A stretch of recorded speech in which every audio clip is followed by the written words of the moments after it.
カンバラを聞こう。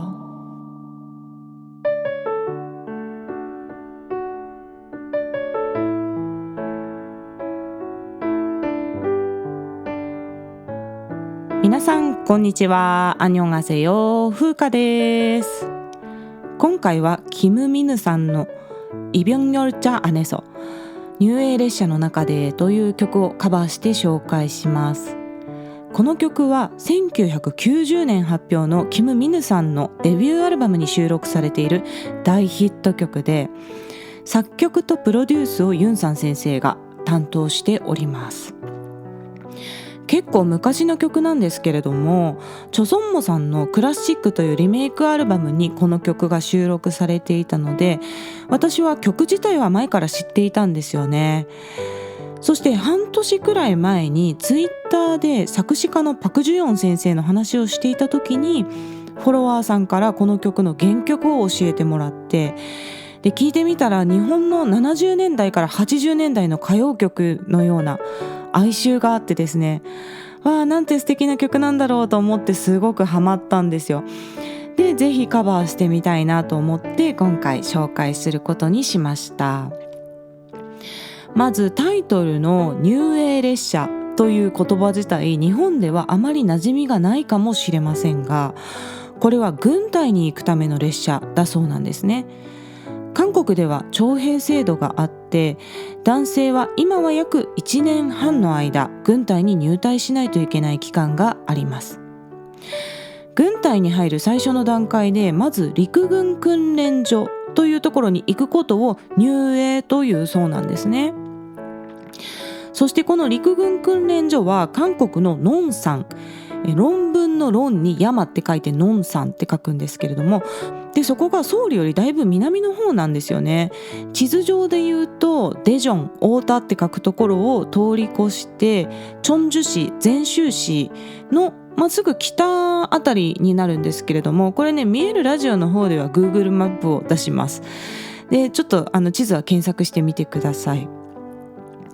よく芸能人の方が軍隊に入るときにファンが集まって横断幕を出してお見送りをしているような様子がニュースに出たりしますけれども、それがこのノンさんの訓練所なんですね。で今はいろんな交通手段があるので、電車でも高速バスでもアクセスすることができるんですが、昔は交通手段も限られていたということで、ソウルのヨンサン駅です。竜の山って書く駅ですね。その駅から陸軍訓練所のあるノンサンまで軍隊に行く人たちが乗る専用の列車っていうのがね、用意されていたそうなんですね。でそしてもう何百人という家族や友人がソウルのヨンサン駅に見送りに来ていて、そこで軍隊に行ってらっしゃいということでお別れをしたそうなんですよ。なので今日カバーする曲は、入隊のために恋人と離れてしまうことになった男性の寂しさや恋しさが歌われている曲です。そして今回はですね、歌詞の内容を紹介しながら韓国の軍隊の話なども交えて解説していきたいと思います。この曲の作詞をしたのはパク・ジュヨン先生なんですね。私が韓国で最も好きな女性の作詞家さんです。言葉で情景を的確に表現できる方で、時にはハッとするような言葉で人生に気づきを与えてくれるような、そんなフレーズの歌詞もあったりして、本当にいい歌詞が多いんですよね。90年代の韓国のヒット曲を数多く作詞しているので、来年どこかでパク・ジュヨン先生をテーマにする月をね作って、また番組をやりたいなと思っております。以前ユン・ジョンシン先生の楽曲でオレジョングナル、昔のあの日という曲をカバーして紹介したんですけれども、この曲もパク・ジュヨン先生の作詞なんですね。そして最近では先月発表されたソン・シギョンさんとナオルさんのデュエット曲チャムシラドウリ、しばらくでも僕たちという曲の作詞も担当されております。では今日は早速歌詞紹介からいきますね。この曲も1番と2番の歌詞が同じなので、1番を覚えれば全て歌うことができます。では Aメロ部分からいってみます。어색해진 짧은 머리를慣れない短い髪を보여주긴 싫었어. 見せたくなかった。손 흔드는 사람들 속에手を振る人々の中に그대를 남겨두긴 싫어君を残していくのが嫌だという歌詞で始まります。これはまさに先ほどお話しした駅でのお見送りの様子ですよね。軍隊に行くために短く切った髪を見せたくないっていう気持ちと、そして別れが辛いという気持ちが歌われております。続きの歌詞ですね。3년이라는 시간 동안 3年という時間の間に그대 나를 잊을까君は僕を忘れるだろうか기다리지 말라고 한 건待たないでと言ったのは미안했기 때문이야申し訳なかったからだよという歌詞が出てきます。私はちょっとここの歌詞で驚いたんですけれども、この曲が発表された1990年あたりは軍隊の期間が3年だったのかと思ったんですね。で、韓国では1987年の民主化以降ですね、徐々に軍隊の期間は短くなっているそうで、今は1年半ぐらいだそうなんですけれども、当時は倍だったのかなと思ってちょっと調べてみたんですよ。で、これが配属先によって微妙に違うらしいんですけれども、実際には約2年6ヶ月だったそうですね。ただ軍隊のために大学を休学するっていう方も多くて、この期間が3年だったことも多くて、準備期間なども考慮すると大体軍隊は3年行くっていうような認識だったそうなので、こういう歌詞になっているそうです。そして歌詞の続きに行きますね。그것의 생활들이そこでの生活が낯설고 힘들어慣れずに辛くて그대를 그리워하기 전에君が恋しくなる前に잠들지도 모르지만眠ってしまうかもしれないけれどという歌詞が続きます。軍隊での訓練はきっと体力的にも精神的にもきつくて慣れないだろうから、恋人を恋しく思う暇もなく寝落ちするかもしれないっていうことですよね。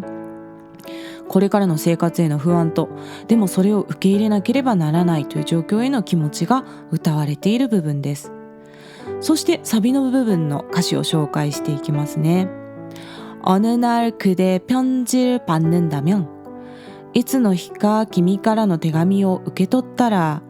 며칠 동안 나는 잠도 못 자겠지何日も僕は眠れないだろう。이런 생각만으로 눈물 털구네。こんなことを考えただけでも涙がこぼれるよ。내 손엔 꼭 쥔 그대 사진 위로。僕の手にぎゅーっと握った君の写真の上に。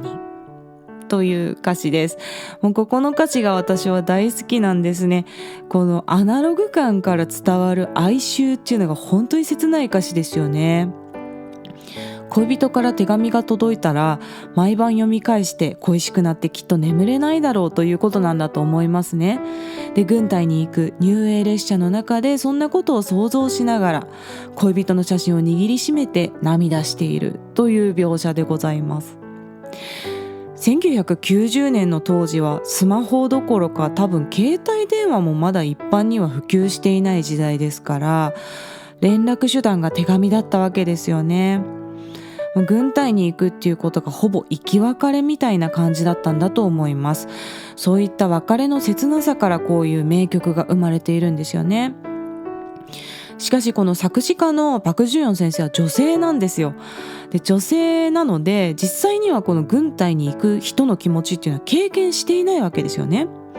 それでもこの男性の気持ちをこれだけ表現できるっていうのは本当にね、すごい作詞家さんだと思いますね。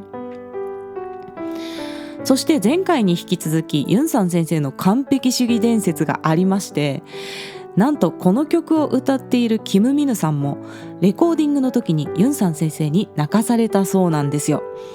で、これはまたナムウィキというサイトに書いてあったんですけれども、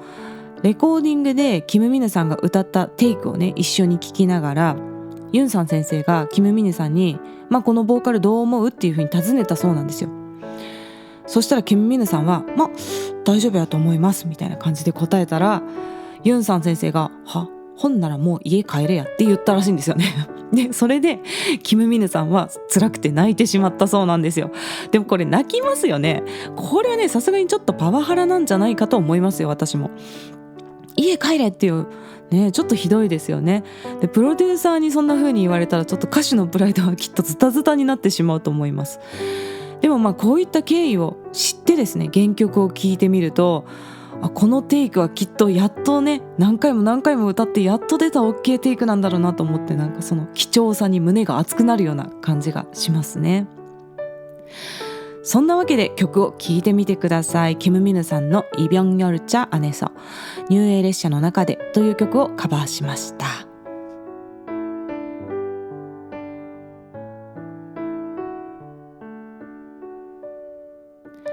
はい、いかがでしたでしょうか。今回はカラオケ音源をねすごく頑張ったんですよ。ピアノとベースとドラムの音が入ってるんですよね。で私はドラムとベースは演奏できないので、これはもう打ち込みでピアノで弾いてね作っています。でこの曲は特にベースが重要なので、なるべく原曲を聴き取って原曲の雰囲気を出せるようにリズムを工夫してみました。そしてピアノも結構難しくて、最初のイントロのフレーズはもうハノンかなって思うような、なんかトレーニングかなって思うような音程でしたね。そして今回は音楽ソフトロジックの新搭載機能のですね AI マスタリングというのを使っております。でミキシングやマスタリングの話はまた来週詳しくしようと思っているんですけれども、 AI がねマスタリングしてくれたっていうことで、いつもよりちょっと全体の音のまとまりが良かったかもしれないですね。この曲は全体的な曲調からですね、日本の70年代80年代の歌謡曲を思い出すんですよね。個人的には木杉隆夫さんの楽曲とリンクします。なので今回は歌手の大橋純子さんがこの曲をカバーしたらどういう雰囲気になるかなっていうのを想像しながら歌ってみました。ちょうど今月大橋純子さんが73歳でお亡くなりになったというニュースを聞いて、とても残念です。本当に響きが豊かで美しい歌声の方で、私の憧れの歌手の一人でした。で概要欄に大橋純子さんの楽曲のリンクを貼っておきますので、ぜひ聴いてみてください。今年は谷村新司さんやもんたよしのりさんなどですね、日本の歌謡界のスターたちがお亡くなりになってしまいましたよね。命には限りがあるので、いつか別れの時は来てしまうんですが、今聴ける歌手たちの公演にはなるべく足を運んでいきたいですよね。そして残してくださった素晴らしい楽曲はこれからもね歌い継いでいきたいと思います。そんなわけで今日 YouTube に歌ってみた動画が上がります。 YouTube の方は韓国語歌詞を動画内に表示しています。その他の外国語字幕は YouTube 字幕でお楽しみください。概要欄の質問箱からメッセージや質問、リクエストなどぜひ気軽に送ってください。日本語でも韓国語でも英語でも大丈夫です。ではまた次の放送でお会いしましょう。さようなら。